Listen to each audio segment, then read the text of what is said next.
Hey man, you watching Cold Red with the one and only big homie. My big homie, KB. It's up there and it's stuck here. Boom!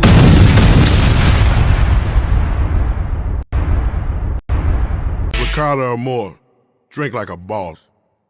Vito, it's so amazing.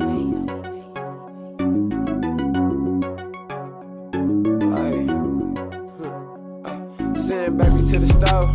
Ooh, she fine, said she wanna drive the boat. Yeah, Ricarda Amor, put some more down her throat. Toast up with the goats. Hit the barbecue, toast up with my folks. Drunk prissy, go get some more, I'm almost in. Go quickly, stove in the clothes, bro, it's 8:50. Damn, you too drunk to drive. Ricarda Amor, drink like a boss.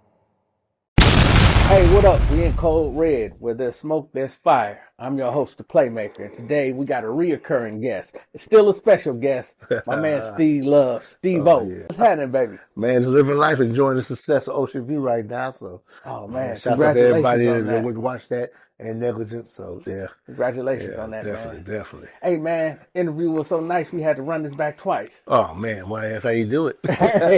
So, you better say it. Hey, man, you better say it. So, man, you know, it's always a treat, man, when we meet, man. And we talk about so many different things. Oh, yeah. And it just be like a genuine conversation with you and I. You know, it's almost like me Sitting at the spot playing the video game. and talking to my mentor, man, one of the ones that paved the way, right? So I got some in-depth questions for you. You ready? I'm ready, man. I was ready. Man, let's get right to it. So, Steve, in our last interview, we covered so many things, man. Oh, yeah. So we just gonna chop up a little bit of everything, man.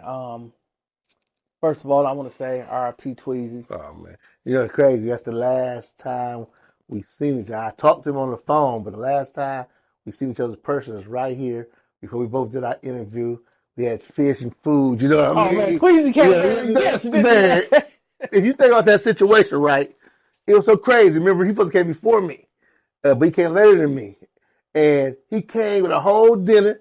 He made us, remember, he made us eat. He wouldn't let us do the interview. No, y'all eat something. I said, I'm good, Tweezy. No, you gonna eat something. He put out all the shrimp, catfish fillet, person, everything. Me, you, and him, and Legend. So they had a full meal. Like the like it Last was, Supper, man. Think about it. It Really was think about it, crazy. man. But Tweezy used to come down here 2-3 times a week, Mhm. every week, just to come, just talk, bro. Yeah. So, but Real brother, man. he never came like that with all that food. Man, crazy, man. Yeah, man. Beautiful funeral and everything, man. Yeah, He went out the definitely, right man. way, man. And miss that cat, man. That's just a real one, man. Man, I want to ask you a question, man, because y'all sent the internet in an uproar about some footage. Yeah, yeah. How did that all come about? Did you, cause Basically jumping the gun. Some things happen. When it happened, some people called me a little upset, and I didn't have the full story, so that's why I never really said no names. But I was serious about getting the piece back. And once I seen footage and I seen people add other people into it, that's why I made my statement. I was like, hey, that's why I never said no names. I was trying to figure things out, and that's how you're supposed to do. So I apologize if it took my what I was saying was understanding, but I never did say nobody's name. And people put themselves into the situation would put the spotlight on them, you know. So, Yeah. you know, That was heat of crazy. the moment. Sometimes it lets you know that sometimes you gotta get the full facts when somebody call you. I did see some footage, but I didn't see, you know, that person take it. I couldn't see that. But at the time, people hype you up, people like, oh, somebody took the chain. When I really looked at it and studied it, I said, well, I can't say this person took it because if I ain't see you steal it, I can't say you took it. right? I can prove you by seeing if you was doing 2 or 3 y'all in the room. I got an idea, but I can actually say you took it if I didn't see you take it. So, It definitely sent the internet into an uproar. yeah. And I think apology was due. Yeah. I don't know if she ever got it, but If I'm wrong, you know what I'm saying, I say I'm wrong. Even though I didn't say her name at all, you know what I'm saying? And I ain't back out because I ain't scared of nothing. So it is what it is. But if I'm wrong, I say I'm wrong. Shit, you know what I mean? no doubt. And I wasn't wrong because I didn't say her name, but I was wrong for just putting it out there like that without knowing the full facts. Absolutely, Yeah. because your name carry a lot of weight. So Yeah. when you stand behind something, it's almost like you stamping it. Yeah. And when you stamp it, it's almost like word is bond. Yeah. You know what I mean? So we have to be careful being in the position that we in and putting out certain information because That's the, it's a group of people that's gonna take it wholeheartedly. Like it's that's a why I fact. apologize to the young lady for if it felt like I said something to her.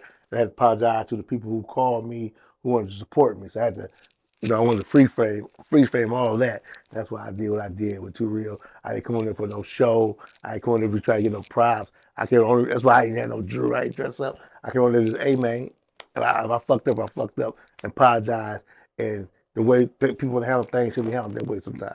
Absolutely. Yeah. I mean, I think the whole city was in mourning. Everybody was looking for answers, and I just think that, like you said, You had Nick and everybody calling me. I was like, oh man, this shit like crazy. So it was crazy, man. I mean, it was a whole lot of reputations at stake Yeah. at that time. Yeah, you yeah. know, so I get it. But Steve, man, are you ever going to return to the management game? Are you finished with music completely? Let me explain. So I always wanted to explain this that I never was a manager, but I did management, if it makes sense. Black Mafia Music Management. See, a manager is a person that an artist goes sign to have to go find a deal. See, I always been the deal. You know what I mean? So when artists came to me, it was money involved. Cuckoo Cal, Baby Drew, anybody that I put a project out, it got paid by me. It wasn't never no we working on handshake, we hope we get some money. I was the record company. And I signed a deal with you and take it to a bigger distribution company. So Right. Infinite Recordings, I am Infinite Recordings. Me, my man Big Hank, my cousin Duke the Deaf Pastor Ashford is Infinite Recordings. And Infinite Recordings always been the deal. So I've never been a manager, but I had done management and helping people in their careers. But it always seemed like you got through into the management thing. You know, Baby Drew say, he my man, still love my manager. Yeah. You know, like a lot of people don't even know who I am, man. Went from Mr. Do It to Death or my man, Baby Drew. They always put my name out there, you know what I'm saying? Or like Cuckoo say, you know, here's Steve Small. They all put our names and shit. I'm like, hey, man, freeze that. Well, in a management role, huh? Yeah, you know what I'm saying? Or, you know, just go, I want to get you the money, so you might call me your manager, but like if you call me for Baby Drew or friends of mine call for Baby Drew or Cuckoo, I don't put you into it correct because I don't want no money from it. You know what I'm saying? I'm not trying to overcharge you. I might advise them on what what you're worth and let y'all talk direct. So I ain't never been a manager, but I have helped people in some people have seen me some of their contracts and I ain't read it over and helped a lot of y'all out, you know what I mean? But I ain't never been a manager. You helped a lot of them out, but a lot of them don't speak about it. How you feel about that? Man, I do it from the heart, you know. God, my glory, man. God, bless me so cold that it's like when OG used to give me game. I said, listen, and learn ran from it, you know what I'm saying? You know, like shouts out to my man J-Ro. First time I got in the music business, Take took me by his house, you know what I'm saying? He didn't like do the extra, he just gave me a list, like, here go a list of books you should have. And just with that, I ran off and started studying on my own. But that was just still a blessing for me. He had to do that. He had to, you know what I mean? Sitting down with people like Max Siegel, Eddie O, you know, people just giving me game about the music business and letting me learn, you know. So I just always, if I can get it back to you, I can, you know. Well, one thing I could say for sure that you've never been the kind to hold back on the information.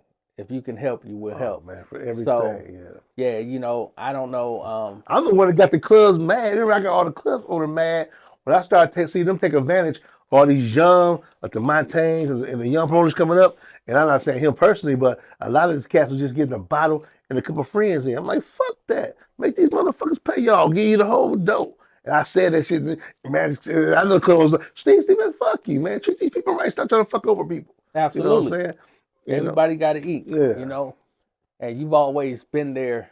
And so, any artist, anybody in business, film, you know, reach out to Steve because he's definitely approachable. And You got to be there for your people. That's why me and Doc B had a little problem. Not a problem personally, just like I was so upset for a minute. I forgive him now that we was at a place, we had a party at the clubhouse, and I told Doc B I was gonna give him a big amount of money.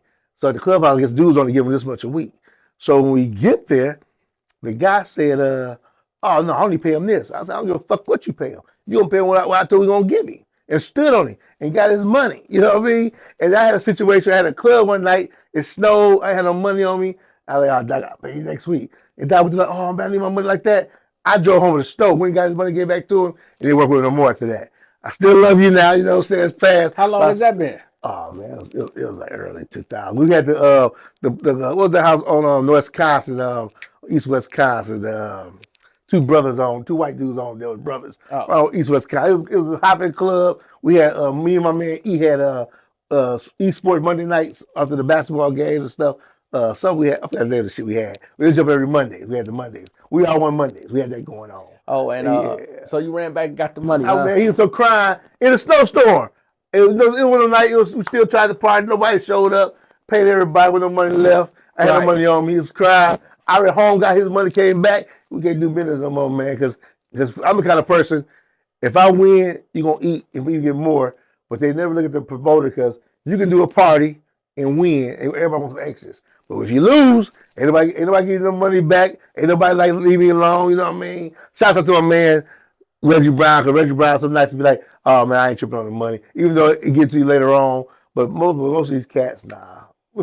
Damn, man, that's a long time, man. Early 2000s. Man, Hey, remind me not yeah. to make you mad, man. To piss you off, man. Oh, we got over it like that. We speak like that, but that was just some shit in my head. I'd be like, this is how black people treat each other. You know, I used to know so many white establishments for the black cats and promoters. People don't know. Man, I'm finna whoop the people at the L Club. I did so much stuff to support my own, but they won't ever do it back. And I just be like, I'm a mentality Hey, fucked coach, up, man. it's kind of crazy how you can see a cause and then you'll jump right in the front of the cause and champion for it, and then when you look back, everybody gone. I if you watch the Cuckoo Cow documentary, Rise and Fall of Cuckoo Cow on Netflix, I mean on Amazon Prime or Tubi, or even the one that's on YouTube, that was one of the main things with our record company, man. We get there, I'll get to a big argument because over some DMs for my artists, Cuckoo, Do It Everybody, I snap out. But when I look back, they all quiet. I'm like, man, there ain't no unity here. I snap out so bad, they called me to the office. Eddie was like, hey man, you ain't in the streets tomorrow, you ain't gotta do that. I'm fighting for the cause. Well, I'm like, damn, what cause I'm really fighting for when you look back, ain't nobody there for you. Me Everybody, and my man Small, we snap out on some people one time about some things in there, and we only two to walk out. Everybody else still sat there because they're scared to lose the moment. But I guess because we had some paper, we didn't even walk away. But hey that man, shit crazy. hey, sometimes you got to follow the money that's already there, not the money that's about to be promised to you. Because like I tell the person every time with these big corporations, yeah, don't kiss your ass while you're hot. When you're hot, try to get a 20. So Man, you can call me today and say, I need a 20. If I fuck with you, you got $20, $100. A motherfucker won't give you a 20. man, Well, that's your call for a 20. they done changed the numbers and everything, huh? Man, that's why we need unity in Milwaukee, man. Like I see a lot of things going on. Like and I'm so proud right now what these young cats doing, but they still got to get that. We got to that unity. Like when Big Frank drop a song or something, Steve the Stoner should be posting it. When Steve the Stoner drops something, Big Frank and everybody should be posting it. If Cuckoo drops something, the youngsters should be posting it. And when the youngsters drop something, Cuckoo and Baby Drew should be posting their thing. We got like you know what I'm saying, the OGs that got us here, the new era that's finna come. But if everybody supported us at the time, because Milwaukee got so much fucking talent from music, sports, entertainment, movies. I see so many people shooting movies now. It's a great thing. Like so much talent, but everybody's still quiet. Like, they scared. Like they come together, promote each other. I It's think that fucking should be crazy. I think Man. that should be the universal law. It just makes so much sense, but it's almost like people don't understand that the same way you get hot, you're gonna get cold. And if you help somebody along the way, you can always use them to help you get back to where you're trying to go. All the time, man. You know? So I think, do you ever think we would see that type of unity? Like Atlanta? Like, Right now, and I say this because I've been messing with these black the black promoter group and helping them doing a lot of big shows with them. And I did a show I put together with a lot of old school artists, and they still able to eat. So I see like if you have that kind of unity and build something, you can eat for years. So what I'm seeing right now, especially with Big Frank movement, and I love Big Frank movement, and I love Steve the Stoner movement. Like he pop up all cultures and do his thing. Love that shit. And I see Big Frank leading on videos. There's like 20 other guys in the back, and they all rapping together, sharing that unity.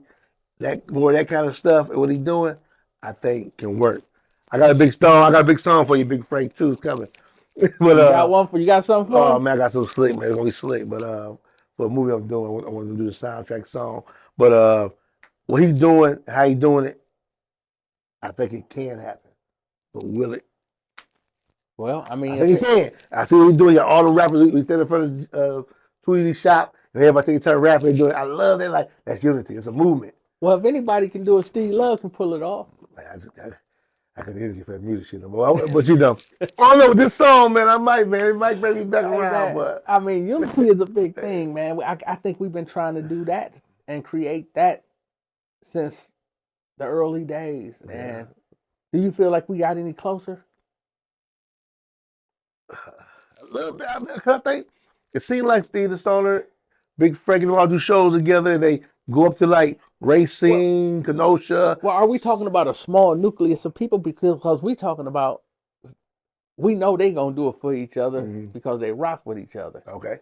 But have So you? they rock with you. I just see. I thought it was just a unity thing. I felt about. It, if so. To me, it looked. But I don't know. I don't know a lot of new cats coming, but I could feel that they, the way Chappelle's, the Cardi Banks, and the I see the guy X on them out of jail, right? Yeah. So I see them moving like that. So I see it. It's almost there. I don't know. Maybe like, hey, I'm gonna tell you who had the best unity going for a while. I sit back and look at it. Was the playmaker. When you had everybody on the movement with the yin yang, I mean the twins, and you had the Guapo on them and Trey Baby, you had it going. That's what we needed. But it's always something, man. It's always something, That's what man. got me out the game. With the elbow situation, man, that just hurt me so bad. All that working out was just like, That I'm done. crash and burn, man. It's almost like being on a sugar rush, and then after that, the crash just be Like horrible. devastating to the motherfucker. Yeah. I mean, I'm all for helping the independent artists. What do you think? I remember the showcases used to be a big thing, right? Hmm. Uh, what do you think we need here that can bring it all together to make it work? Like Pimpin' Ken got the HHF, Hmm. and he's been taking that globally. I think more in I was trying to do it a little bit when I was doing the Ricarda Amor tour. If you ever seen me, I took it up to like Green Bay, a lot of small towns around here. So I see these rappers now are going to a small town. So I think we put more of them kind of tours together with just our people. And you need somebody, hope you get out soon, whatever. A little chicken, how you was people accepted in other towns. You take a little chicken, be like, hey man, I'm bringing the Milwaukee with me. So I'm doing a show in Cincinnati with five. So it's a little chicken tour with five Milwaukee artists and taking them with you. Introduce them to, hey, I'm hot too, but my niggas hot too, Milwaukee hot. Hmm. And do that 5 spaces. And Chicken was doing that. He took a lot of artists on Okay. the tour with Okay. him, and helped a lot of them out. So Okay. yeah, shout out to Chicken for that. But I want to sit and talk more about that Ricardo Amor tour. I got ideas for it that'll take it, man, to a whole nother I'm level. ready because I'm going to start down south, probably top of the year. Yeah, Yeah, yeah. But hey, we're gonna need it. Hey, it's gonna be big. man. We started in Mississippi, Detroit, Milwaukee is Milwaukee, and Dallas, and a couple other spots. I definitely Yeah. got some ideas for it because I was doing when effing, I was doing effing nights Okay. when 50 had that, and it was popping. Mhm. And I learned a lot of things from that we might be able to implement into what we got going. Be ready. Man, Be ready. Steve, you managed to be a part of everything and almost be a part of nothing all at the same time, right? Yeah. And what I mean by that is we talk about the crash and burn part of it. We talk about how people so close of us end up getting caught up and getting X amount of years. Yeah.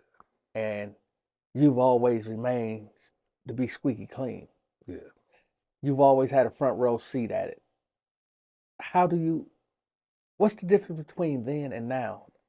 I mean, as far as the snitching game. I listen. I hear he coming. Get out the kitchen.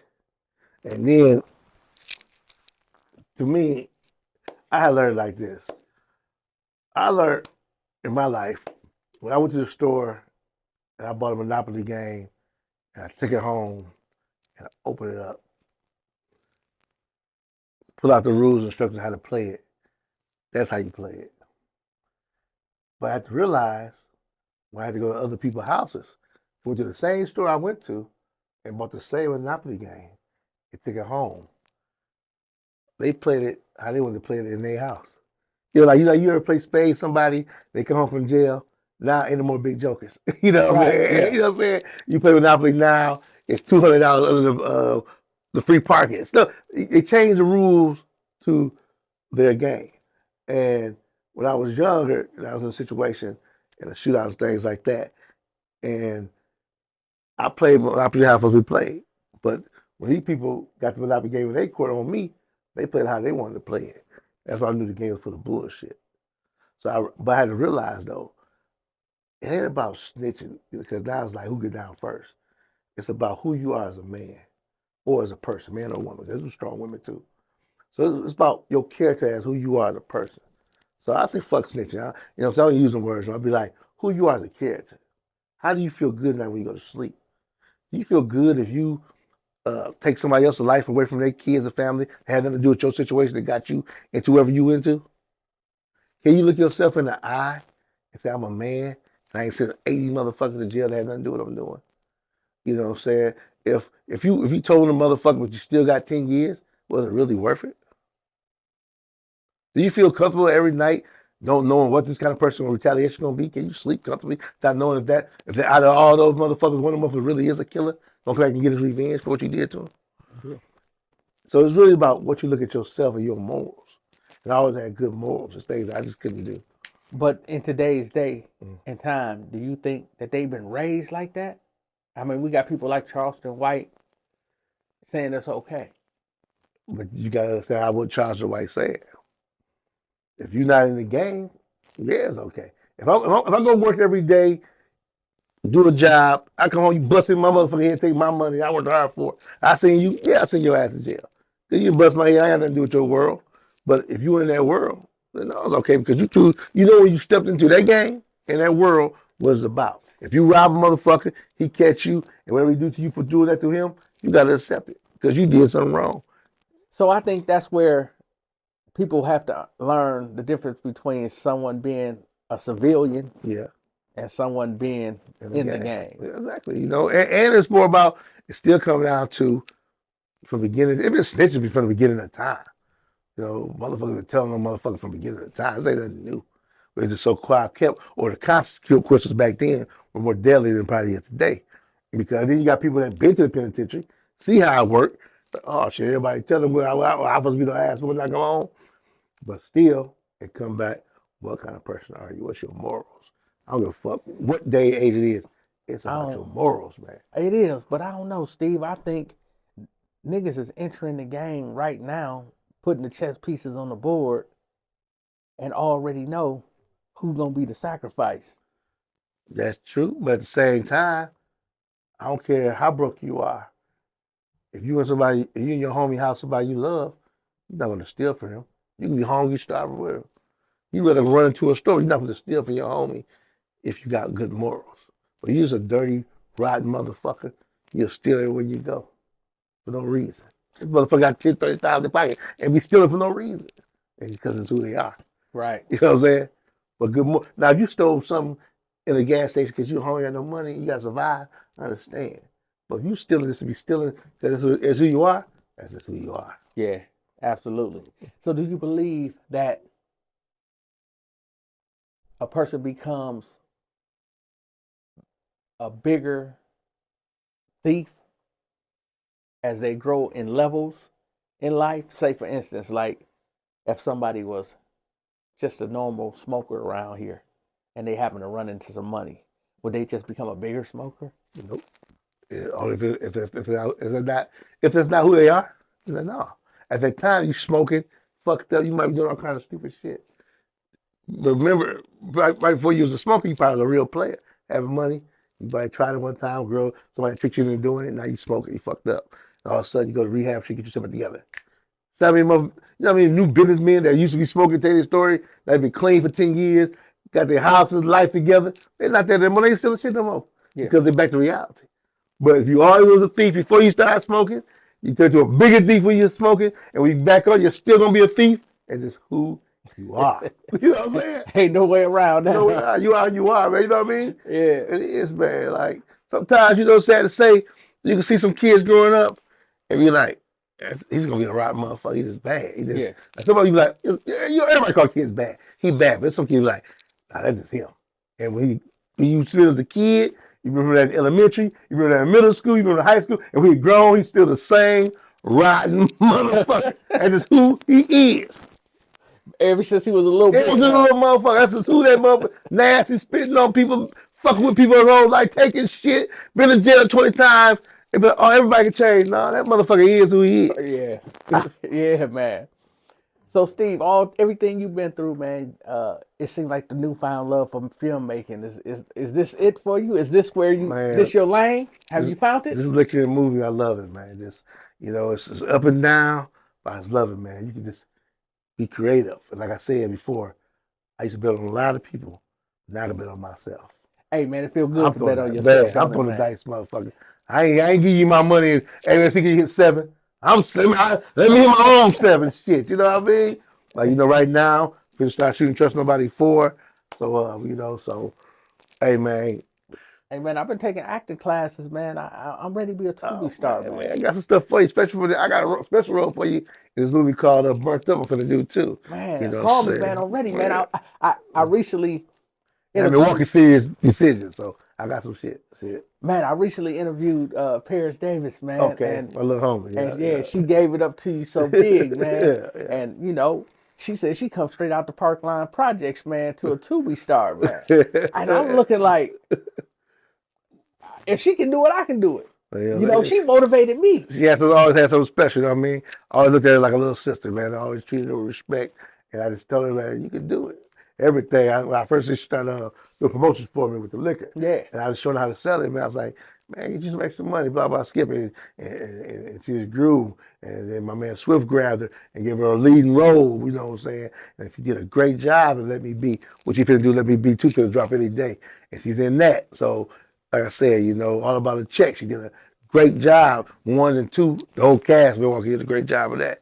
So she's growing to where she actually got called for gigs out of town now. Yeah, man. And I mean, she motivated me. And I asked her a few questions. I was like, when I know the camera on, I get nervous.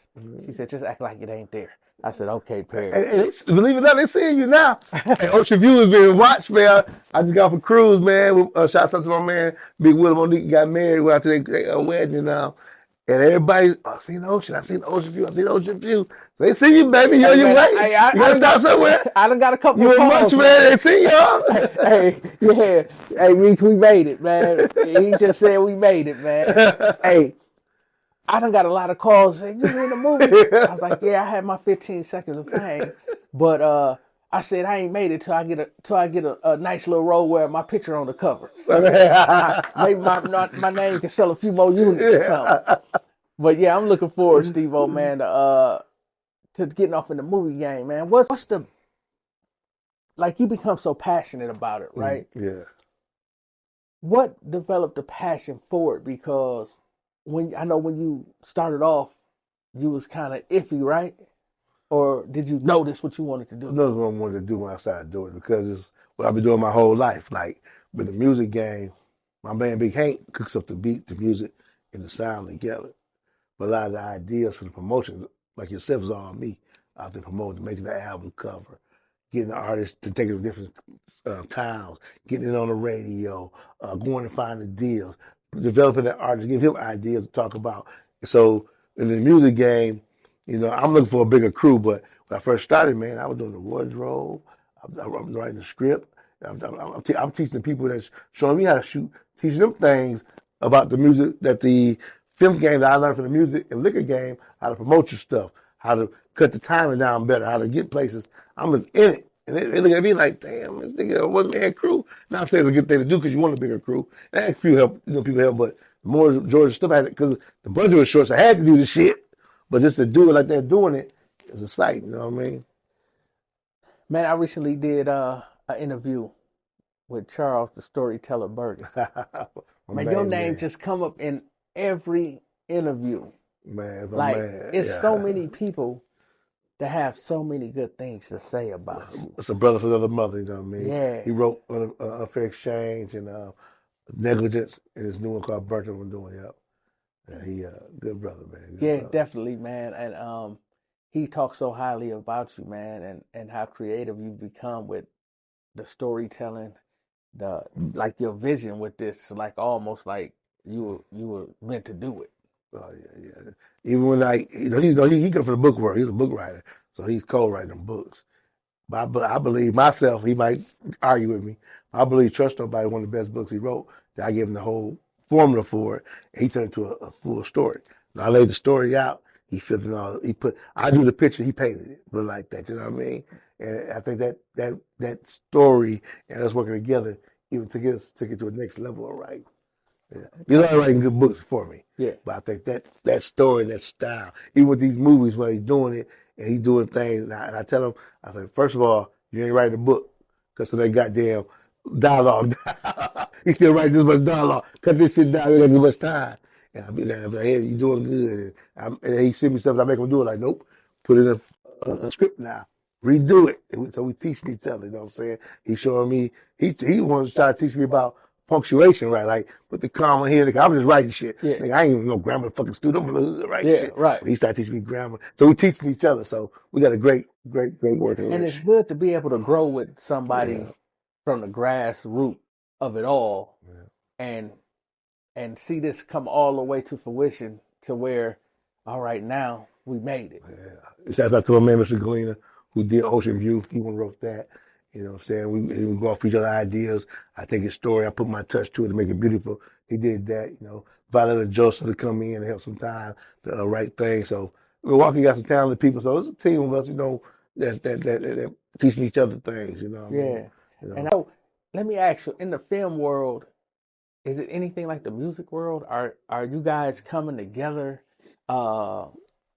easier to help promote, share?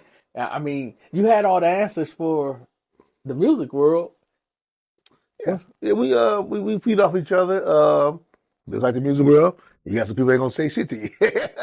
You got your still little big stand. Everybody want to be their own little crew like that. But then you got people like me and Swift always come together and do things and spit ideas off each other. That's my man. That's a brother for another mother too. That's my man. So we always spit off each other. You know what I'm saying? Like if he sees something that he can add to my shit, he'll tell me my hustle. I see something like that this shit, I tell him ain't without a hassle. You know what I mean? And, you know, so it's more unity in this. I believe that I did see the music, but when I was doing music back then, but you still got your, you know. I definitely got to get up with Swift because a couple years back we were talking about doing a award show. Mm-hmm. I don't know if you've seen the mock award that we made. Oh yeah, you showed me that was real nice. Yeah. And now that that you guys have actually created to be stars here, Yeah. I think it's about time that we reward them with some awards to let them know that they're doing a great job. Oh yeah. I was talking to Craig a couple weeks ago and said I wanted to do a reward show for Milwaukee.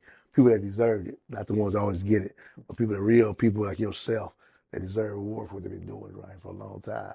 So, you know, we probably gonna put all that together. Man, we can definitely do it. I mean, because we got some things that we can incorporate into it too. So we'll talk about that too as well. So the movie game has been good to you. Great. Understatement. Great to you. Yeah. That and Ricarda Amor, baby. And Ricarda Amor. Great. So what's next for Steve Love, man? Yeah, me, keep doing these movies, man.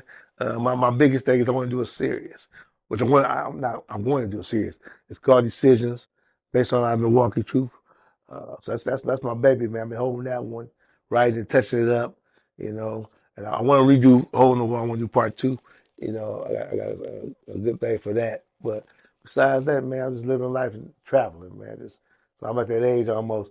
I'm gonna tell you a funny story. Just today, I left the barber shop, and I looked down at my Cape, at the Cape.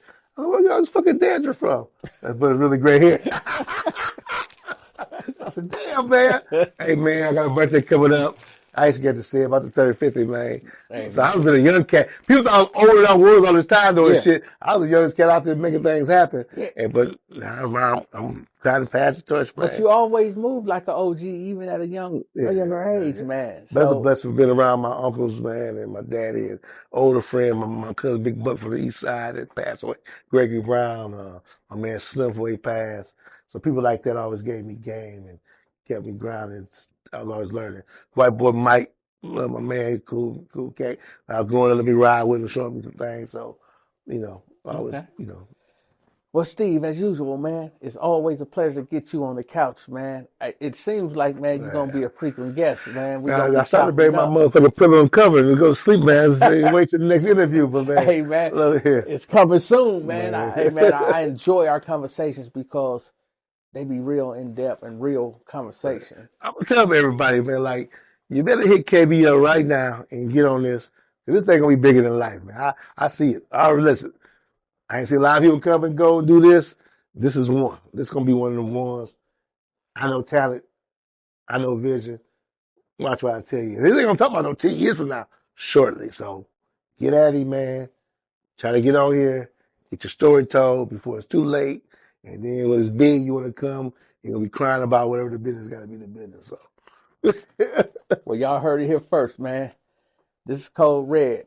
Where the smoke, there's fire. I'm your host, Playmaker. and I'm That hiding is the Steve motherfucker right Love, now, baby. and we out.